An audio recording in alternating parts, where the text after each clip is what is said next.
Hello students, आज हम class 10th के बिहार बोर्ड का एक बहुत ही इम्पोर्टेंट चैप्टर का सारा ऑब्जेक्टिव क्वेश्चन कवर करने वाले हैं। चैप्टर का नाम है द बेट। बेट का मतलब होता है शर्त, और यह कहानी एंटन चेखव के द्वारा लिखी गई है, जो कि रशियन ऑथर थे, यानी वो रूस के थे। तो यहाँ पे हम स्टार्ट करते हैं इस कहानी को। इसमें पहला क्वेश्चन है, who is the author of the bet. Author का मतलब होता है लेखक, यानी इस चैप्टर के कहानीकार कौन है, यानी किन्होंने इस कहानी को लिखा है। तो आंसर हो जाएगा एंटन चेखव। एंटन चेखव ने इस कहानी को लिखा है, ऑप्शन बी सही है। बाकी के ऑप्शन की अगर चर्चा करें तो लियो तोल्स्टॉय की भी कहानी हमको पढ़नी है, जो कि little girls wiser than man है। बस इतना ही है। दूसरा नंबर है, what is the setting of the bet. Setting का मतलब होता है कि ये कहानी कहाँ पे घटित हो रही है। सेटिंग का मतलब ये कहानी कहाँ पे हो रही है। तो इसका आंसर हो जाएगा a banker mention and garden house.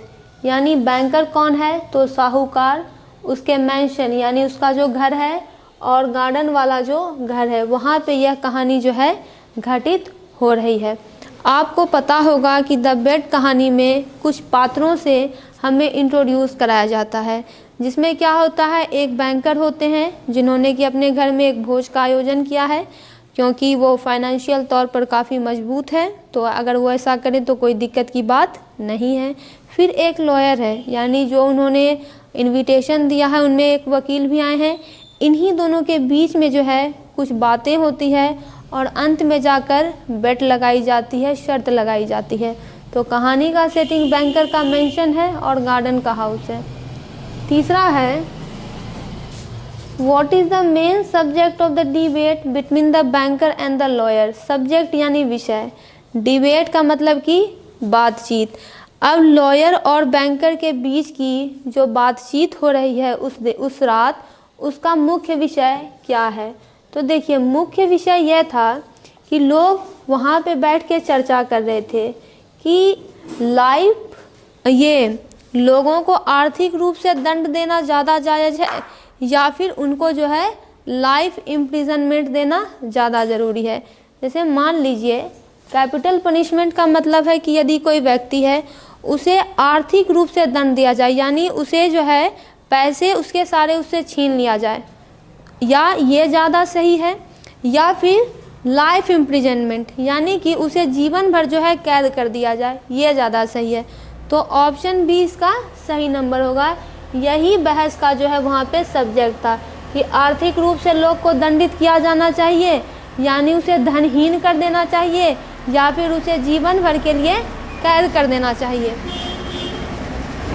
तो ये था टॉपिक। ऑप्शन बी इसका सही होगा। What bet is made between the banker and the lawyer। बेट का मतलब होता है शर्त, बैंकर यानी साहूकार, और एक है वकील। अब वकील और साहूकार के बीच में कौन सी शर्त लगी, तो देखिए शर्त ये लग जाती है कि दोनों के बीच की बातचीत बहुत तेज़ हो जाती है, और दोनों शर्त ये लगा लेते हैं कि यह जो बैंकर है और ये जो लॉयर है वो क्या करेगा कि वह 15 साल इसके घर में, यानी 15 साल वो जो है एकांत में रहने को, यानी लाइफ इम्प्रिजनमेंट यानी कैद में रहने को तैयार हो जाता है। और इसके लिए, लेकिन यहाँ पे बैंकर का मानना था कि वो ऐसा नहीं कर पाएगा, लेकिन शर्त तो लग जाती है। तो अब शर्त लग जाती है, पूरा डॉक्यूमेंटेशन होता है कि लॉयर जो है वो बैंकर के गार्डन के हाउस में उसके लिए वहाँ पे एक घर तैयार किया जाता है, एक जगह तैयार की जाती है रहने के लिए।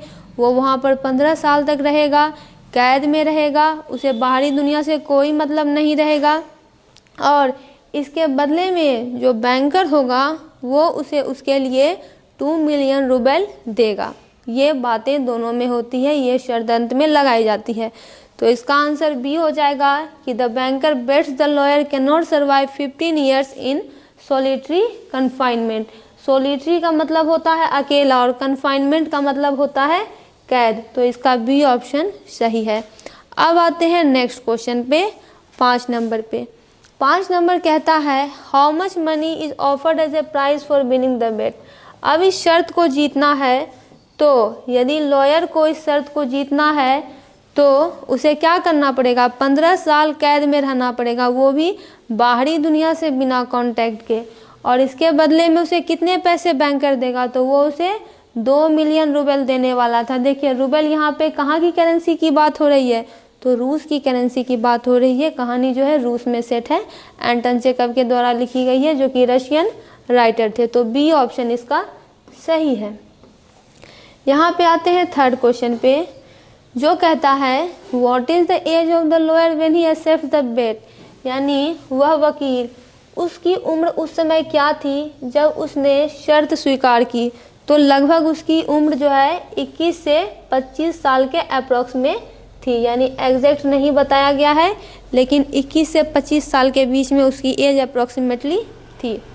Where is the lawyer imprison during the bet, यानी जब यह शर्त लगाई गई तो उसे कहाँ पे कैद होकर रहना था। इम्प्रिजन का मतलब होता है कैद होना, तो उसे क्या गवर्नमेंट प्रिजन था, नहीं। क्या बैंकर के मेंशन का बेसमेंट था, तहखाना था, नहीं, बल्कि उसको तो गार्डन में जगह दी गई थी। गार्डन में एक जगह जो है बना दिया गया था उसके लिए जहाँ पे वो रहता, तो garden house near the banker mention, यानी बैंकर के मेंशन के निकट ही गार्डन हाउस में उसे जो है जगह दी गई थी। फिर है What is not allowed for the lawyer during his imprisonment, यानी जबकि उसे इम्प्रिजनमेंट मिला, यानी उसे कैद मिला, बाहरी दुनिया से उसे कोई संपर्क नहीं रहना था, तो क्या अलाउड नहीं था लॉयर के लिए उसके इम्प्रिजनमेंट के दौरान। तो पहला है रीडिंग बुक्स, ये वो कर सकता था, वो किताबें पढ़ सकता था, वो लिख सकता था, म्यूज़िकल इंस्ट्रूमेंट्स को भी वो बजा सकता था, बस उसे बाहरी दुनिया से कोई संपर्क नहीं रहना था, क्योंकि उसे जो है अकेले में ही यहाँ पे रहना था। फिर आता है हमारा 9 number question, what is allowed for the lawyer during his imprisonment, यानी उसके कैद के दौरान क्या क्या चीज़ें करने की अनुमति उसे थी। तो क्या क्या वो कर सकता था, ओनली रीडिंग, देखिए ओनली रीडिंग नहीं था, वो राइटिंग भी कर सकता था, तो ये ऑप्शन रॉन्ग है। ओनली म्यूज़िक भी रॉन्ग है। तीसरा ऑप्शन सही है कि वो पढ़ सकता था, वो लिख सकता था, और यहाँ तक कि वो म्यूज़िक को भी इंजॉय कर सकता था। How does the lawyer spend the first year of his imprisonment, spend का मतलब होता है खर्च करना, फर्स्ट ईयर यानी पहले साल, यानी वो कैद था, उसे कैद उसने खुद स्वीकार की थी अपने लिए। तो आखिर लॉयर जो है जब पहला साल निकला, पहला साल उसने कैसे जो है इसे ख़त्म करने की कोशिश की। तो पहले साल उसने क्या क्या काम किया, तो ही रीड्स कंटिन्यूअसली, नहीं, क्या वो लगातार पढ़े जा रहा था, तो ऐसी बात नहीं थी। दूसरा ऑप्शन है ही सफर्स टेरिबली, टेरिबली का मतलब होता है भयानक रूप से, वो पहले साल भयानक रूप से पीड़ित हो रहा था और उसकी इच्छा थी कि वो इस्केप कर जाए इससे, यानी इससे भाग जाए, लेकिन उसने ऐसा नहीं किया क्योंकि उसे पैसों का तो लालच था। तो ऑप्शन बी जो है इसका सही आंसर होगा। तो ऑप्शन बी इसका सही आंसर है कि वो बड़े ही भयानक रूप से पीड़ित जरूर हुआ, लेकिन वो भागना भी चाहा, लेकिन उसने ऐसा किया नहीं। What does the lawyer behavior suggest about the first year of imprisonment? Lawyer's behavior का मतलब होता है व्यवहार, और suggest का मतलब होता है सुझाव, यानी कि पहले साल जो वो कैद में रहा था, तो इससे आप उसके किस व्यवहार को समझते हैं। यानी पहले साल जब वो रहा तो बड़ी ही भयानक रूप से पीड़ित हो रहा था, वो चाहता था कि वो यहाँ से भाग जाए, ये अकेलापन वो बर्दाश्त नहीं कर पा रहा था। तो इस चीज़ से आप उसके चरित्र की कौन सी बातें जानते हैं। तो पहला ऑप्शन है he is adapting well. Adapt का मतलब कि वो खुद को ढाल रहा था वहाँ रहने के लिए, बिल्कुल नहीं, कभी कभी तो चीखने की भी आवाज़ें वहाँ से आया करती थी। दूसरा he is struggling with the isolation. Isolation का मतलब होता है अकेलापन, सफरिंग का मतलब होता है पीड़ित होना, कष्ट में होना, स्ट्रगलिंग मतलब संघर्ष करना, यानी वो अपने अकेलेपन से और सफरिंग से बहुत ही स्ट्रगल कर रहा था, बहुत ही संघर्ष कर रहा था, उसे बहुत ही कष्ट का सामना वहाँ पे करना पड़ रहा था। और ये सब किस लिए था? ताकि बाद में पैसे मिल सके, लालच था। फिर आता है 12 नंबर क्वेश्चन।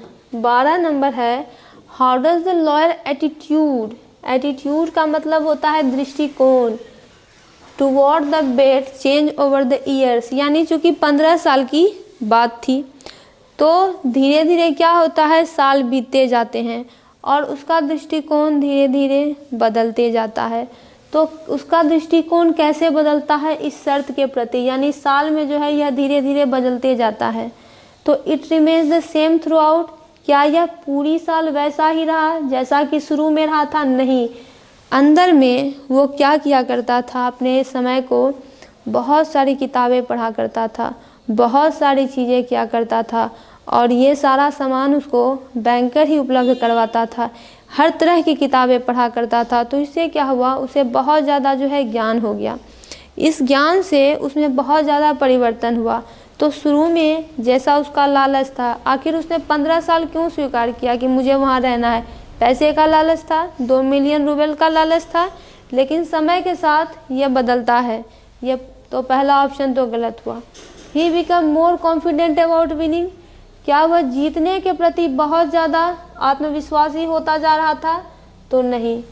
तीसरा है ही गेन्स विजडम, यानी उसे बहुत ज़्यादा जो है ज्ञान प्राप्त हुआ।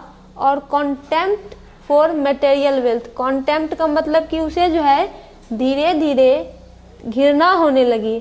मटेरियल वेल्थ यानी जो सामान है, जो भौतिक चीज़ें हैं, जो रुपया पैसा है, उससे उसका जो है मन हटने लगा। उस चीज़ों से उसे घृणा होने लगी धीरे धीरे, जैसे जैसे उसने ज्ञान प्राप्त किया। तो ऑप्शन सी ही इसका सही आंसर है। फिर है what type of books does the lawyer primarily read, primarily का मतलब होता है प्राथमिक रूप से, रीड यानी पढ़ना, यानी किन प्रकार के किताबों को लॉयर प्राथमिक रूप से पढ़ा करता था। तो देखते हैं इसके नेक्स्ट क्वेश्चन ऑप्शन को, एडवेंचर नोवेल, तो क्या वह ऐसे उपन्यास पढ़ा करता था जो कि एडवेंचर से रिलेटेड हुआ करते थे? तो ऐसा नहीं था। दूसरा है लव स्टोरीज़, यानी क्या वो किताबों के तौर पर प्रेम कहानियाँ पढ़ा करता था? तो नहीं। तीसरा है वो ऐसी किताबें पढ़ा करता था जो कि शैक्षणिक होती थी, धार्मिक होती थी और फिलोसफिकल यानी दर्शन से भरी होती थी, दार्शनिक किताबें वह पढ़ा करता था। फिर है what is the banker's financial situation as the bet approaches in, banker यानी साहूकार, फिनेंशियल यानी आर्थिक तौर पे, यानी अब एक समय था 15 साल पहले की बात थी जब वह बहुत ज़्यादा अमीर हुआ करता था, ऐसे पैसे उसके सामने कुछ नहीं थे। लेकिन धीरे धीरे क्या हुआ, धीरे धीरे उसकी फाइनेंशियल स्थिति जो है कमज़ोर होती गई। क्यों? क्योंकि उसने लॉयर को अपने पास रखा, लॉयर की सारी सुविधाओं को उसे पूरा करना पड़ता था, इसे खाना पीना सब कुछ इसी को देना था, सारी पूर्ति यह लॉयर की कर रहा था। वो बहुत सारी किताबें मंगवाता था, बहुत सारे खर्चे थे, म्यूजिकल इंस्ट्रूमेंट थे, यानी उसकी सारी डिमांडों को पूरा करना था इसे। तो इसमें जो है पैसे जो है धीरे धीरे खर्च होते गए, अब इसके पास पैसा उतना नहीं बचा। तो क्या हुआ कि जैसे जैसे बेट नज़दीक आता गया, यानी 15 साल जैसे जैसे करीब आते गए, तो बैंकर की हालत पैसे के तौर पर कैसी हो गई? तो he is still very wealthy, तो क्या वो अब भी बहुत ज़्यादा अमीर था? नहीं, वो अब अमीर नहीं था, बल्कि स्थिति उल्टी पड़ गई थी, वह धीरे धीरे कमज़ोर होता जा रहा था। He faces financial difficulties and near ruin, वह जो है फिनेंशियल यानी कि आर्थिक तौर पर उसे समस्याओं का सामना करना पड़ रहा था और अब उसके पास इतने ही पैसे बचे थे, 2 मिलियन रूबल ही पैसे बचे थे। अगर ये पैसे भी वो अगर लॉयर को दे देता तो वह पूरी तरह से तहस नहस हो जाता, नियर रूइन यानी बस बर्बादी के कगार पर ही खड़ा था, ऐसी उसकी स्थिति हो गई थी। तो इसका ऑप्शन जो है बी नंबर सही होगा। अब हम आते हैं अपने नेक्स्ट क्वेश्चन पे।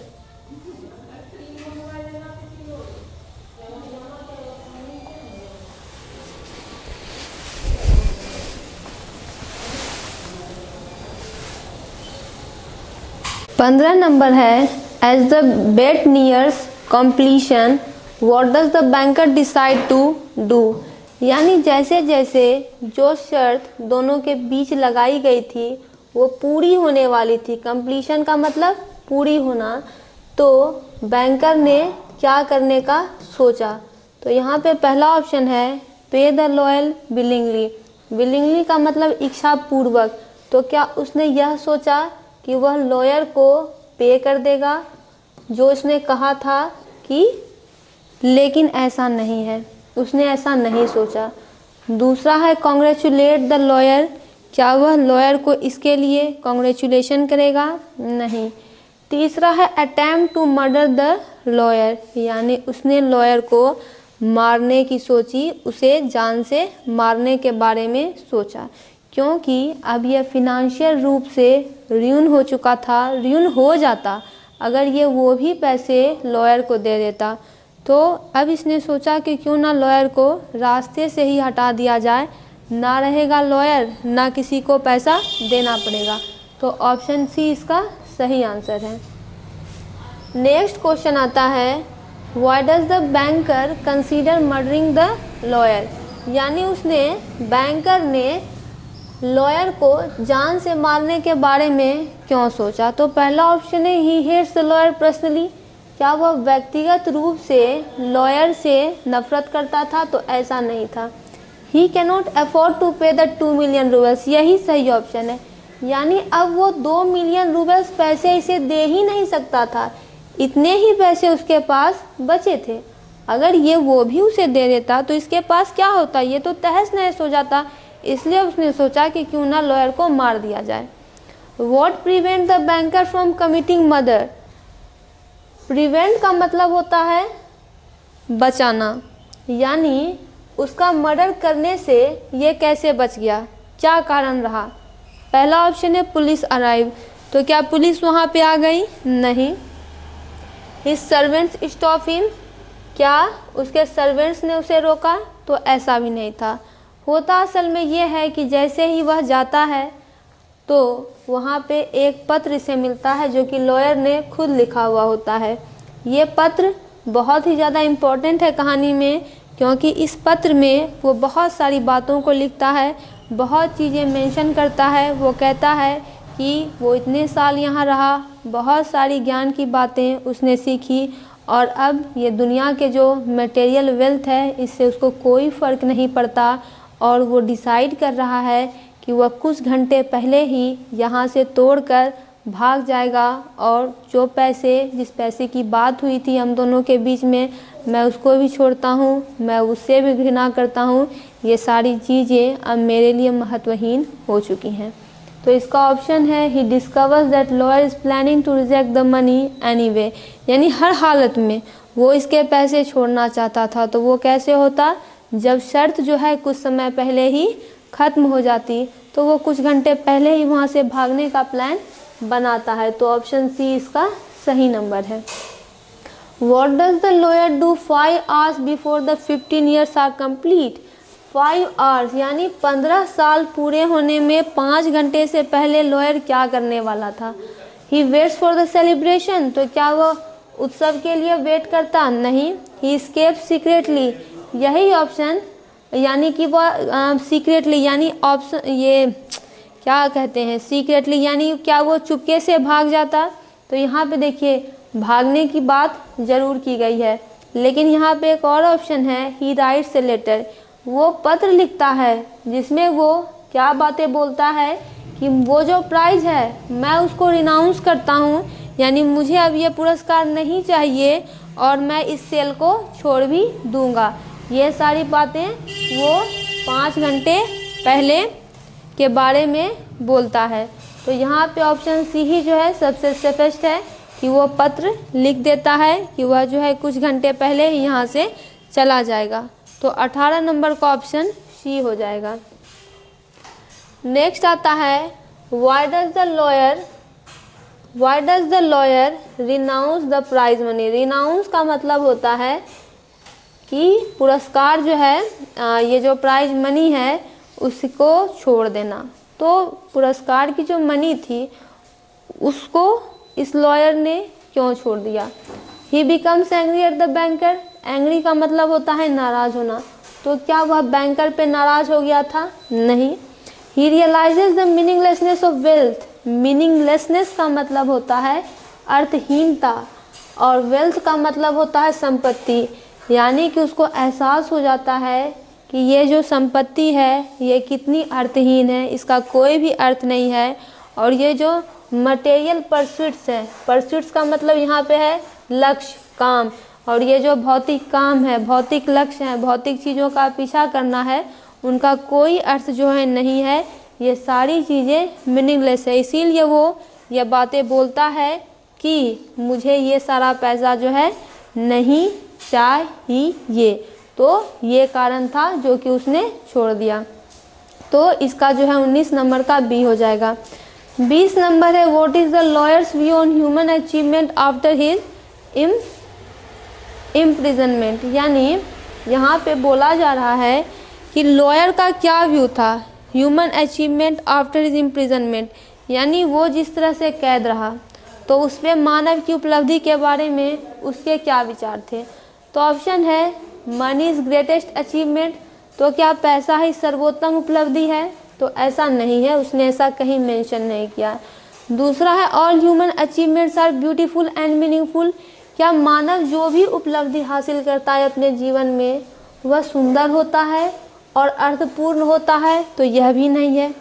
तीसरा है ही डिस्पाइजेज, डिस्पाइजेज यानी घृणा करता है, ऑल ह्यूमन अचीवमेंट्स यानी सारे मानव उपलब्धियों को वो जो है घृणा करता है, इसे कुछ नहीं बताता है कि ये सारी चीज़ें कुछ नहीं है। एंड कंसीडर देम फ्यूटाइल, और उसे फ्यूटाइल मानता है, फ्यूटाइल का मतलब कि निरर्थक, यानी वो जो है कोई सार्थक नहीं है, बस निरर्थक है। तो इसका ऑप्शन सी ही जो है सही हो जाएगा जो इस कहानी में बोली जा रही है। How does the banker feel after reading the lawyer's letter, अब लॉयर ने पत्र में बहुत सारी बातें लिखी थी, तो बैंकर उसको क्या करता है, मारने जाता है, इससे पहले देखता है कि यहाँ पे अब तो पत्र रखा है, तो पहले क्यों ना पत्र को पढ़ लिया जाए। तो पत्र को पढ़ने के बाद उसके मन में कौन सी भावना लॉयर के प्रति उभरती है, एंग्री एंड वेनफुल, क्या वो गुस्सा हो जाता है, नहीं। दूसरा है कि बहुत खुश होता है और बहुत ही ज़्यादा वो मन से जो है शांति महसूस करता है, तो नहीं। तीसरा है कॉन्टेम्प्टस ऑफ हिमसेल्फ, यानी उसे खुद पर जो है, कॉन्टेम्प्टस यानी तिरस्कारपूर्ण, यानी उसे खुद पर तिरस्कार महसूस होता है। For being willing to commit murder, यानी कि वो कैसा है कि वह जो है हत्या करने के लिए भी तैयार हो गया, यानी अब उसको खुद से भी घृणा होने लगी थी ऐसा कुछ करने के, यानी अभी तो कुछ किया भी उसने ठीक से नहीं था, लेकिन अगर ये हो जाता तो कितना बड़ा अपराध हो जाता। तो अब उसे बहुत ज़्यादा खुद पर तिरस्कार महसूस हो रहा था, तो ऑप्शन सी इसका सही आंसर है। अब आते हैं 22 नंबर पे। 22 नंबर क्वेश्चन है what does the banker do with the lawyer's letter, यानी लॉयर्स का जो लेटर था, लेटर क्या होता है कि अब तो ये देख लेता है कि ये तो खुद ही भाग जाएगा, तो अब इसे मारने की क्या ज़रूरत है, तो पत्र वहीं छोड़ देता है, उसके बाद वो चला जाता है। उसके बाद क्या होता है कि लॉयर जो है भाग जाता है, तो वहाँ पे तो इसने पहले देख लिया था कि एक पत्र रखा है, तो वो पत्र को ले लेता है और चुपचाप अपने कमरे में लेकर चला जाता है। वही पूछा जा रहा है कि बैंकर ने उस पत्र के साथ क्या किया, तो ही डिस्ट्रॉयज इट, डिस्ट्रॉय का मतलब नष्ट, तो क्या उसने इसे नष्ट कर दिया, तो नहीं। ही लॉक्स इट अवे, ये सही है, उसने पत्र को जो है लॉक कर दिया, किस रूप में, तो एविडेंस के रूप में, तो यही ऑप्शन जो है बी इसका सही आंसर है। आते हैं नेक्स्ट क्वेश्चन पे, what is the revealed about, revealed का मतलब होता है पता चलना, खुलासा होना, क्या खुलासा होता है बैंकर के ट्रू कैरेक्टर के बारे में at the end of the story, यानी उस साहूकार का चरित्र सचमुच में कैसा था, ये कहानी के अंत में ही पता चलता है।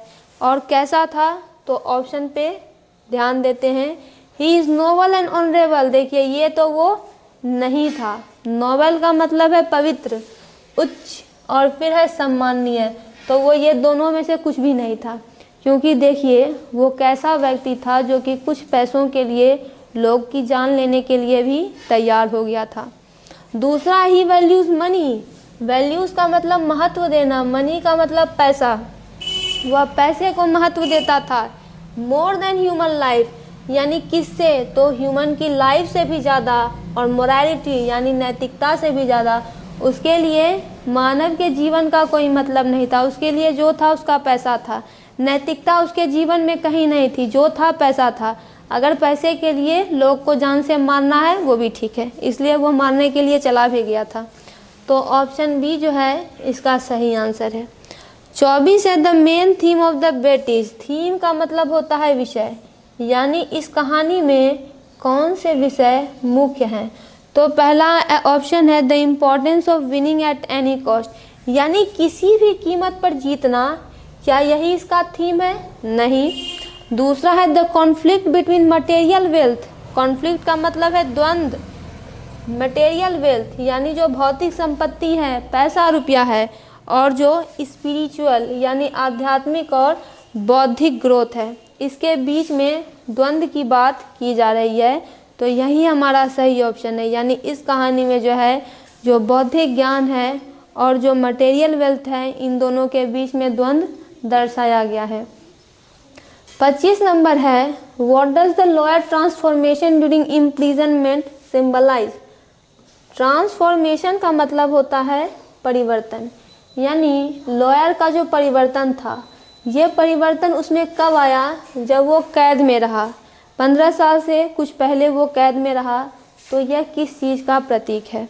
तो इसका आंसर ये है the power of education and reflection, यही सही आंसर है, यानी शिक्षा की शक्ति और प्रतिबिंब की शक्ति। क्यों? क्योंकि जब लॉयर उतने साल वहाँ रहा तो वहाँ पे उसने ज़्यादा समय जो है बहुत सारी किताबों का अध्ययन किया, बहुत सारी किताबें उसने पढ़ी। इससे हुआ क्या कि उसे ज्ञान हो गया, जिसके कारण अब वह इस भौतिक चीज़ों से घृणा करने लगा।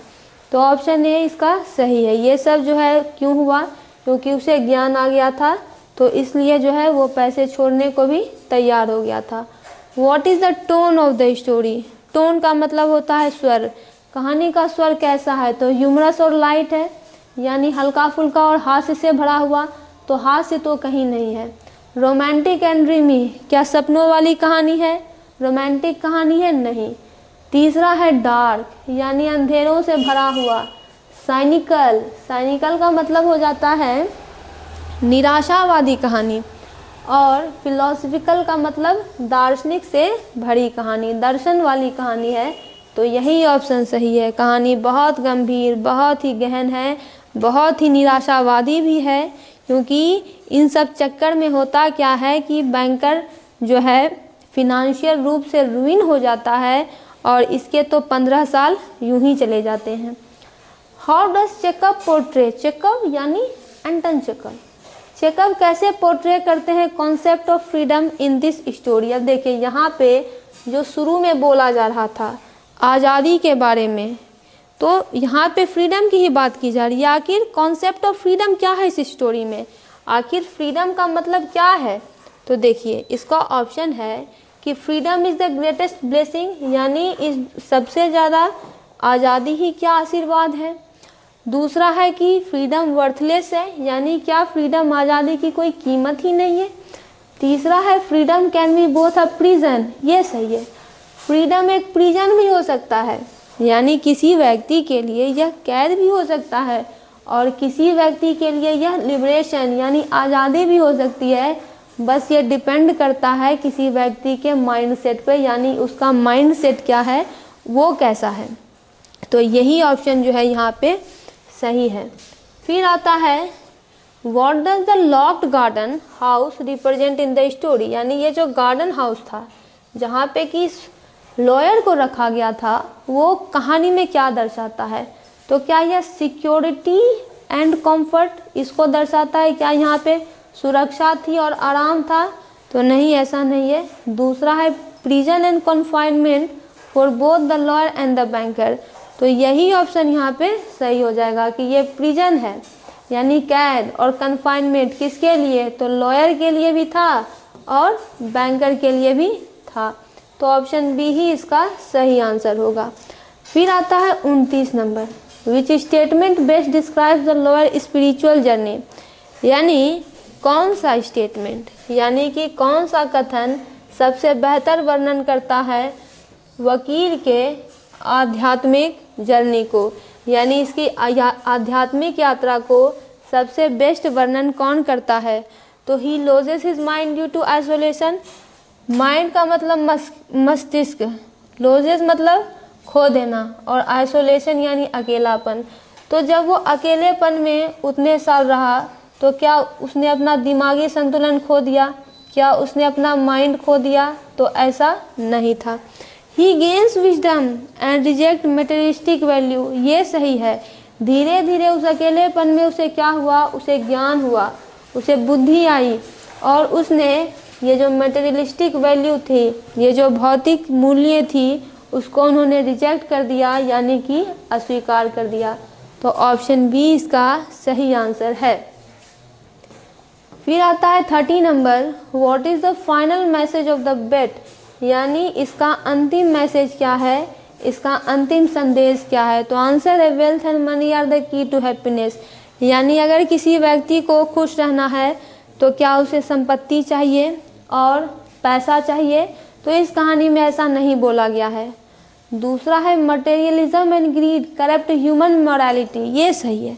मटेरियलिज्म यानी भौतिक चीज़ों के पीछे भागना, ग्रीड मतलब लालच, करप्ट यानी भ्रष्ट करती है, ह्यूमन यानी मानव, मोरालिटी का मतलब होता है नैतिकता।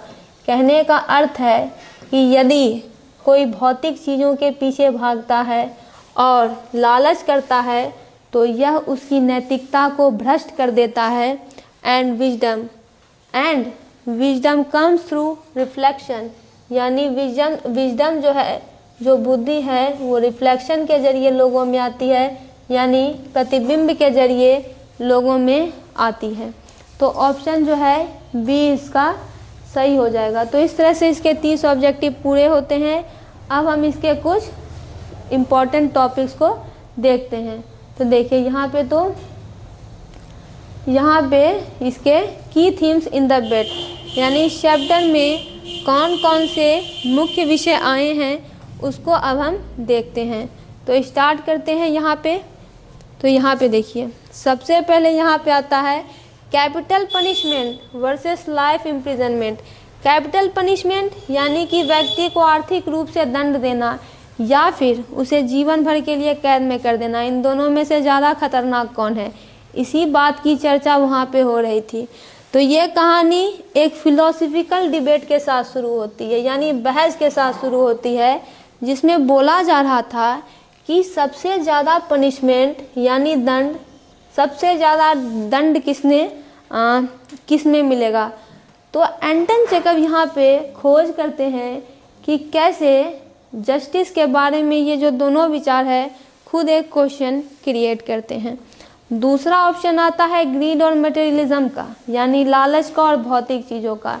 यानी बैंकर ने जब दोनों में शर्त लग गई तो बैंकर की क्या इच्छा थी, क्योंकि वो गरीब हो रहा था, गरीब हो चुका था, तो उसने सोचा क्यों ना अपने पैसे बचाने के लिए इस लॉयर को ही रास्ते से हटा दिया जाए। तो ये क्या बताता है, ये उसके लालच को बताता है कि कैसे वह पैसे के लिए भ्रष्ट हो चुका था, लोग की हत्या करने के लिए भी तैयार हो गया था। ठीक उसी तरह से लॉयर भी जो है पैसा लेने के लिए, यानी ये 2 मिलियन रुपए का लालच लेने के लिए उसे 15 साल भी आसान लगा। तो वो यहाँ पे उसकी भी बात की जा रही है, लेकिन अंत में होता क्या है, नाटकीय रूप से यानी ड्रामेटिकली रूप से लॉयर तो अंत में बदल जाता है।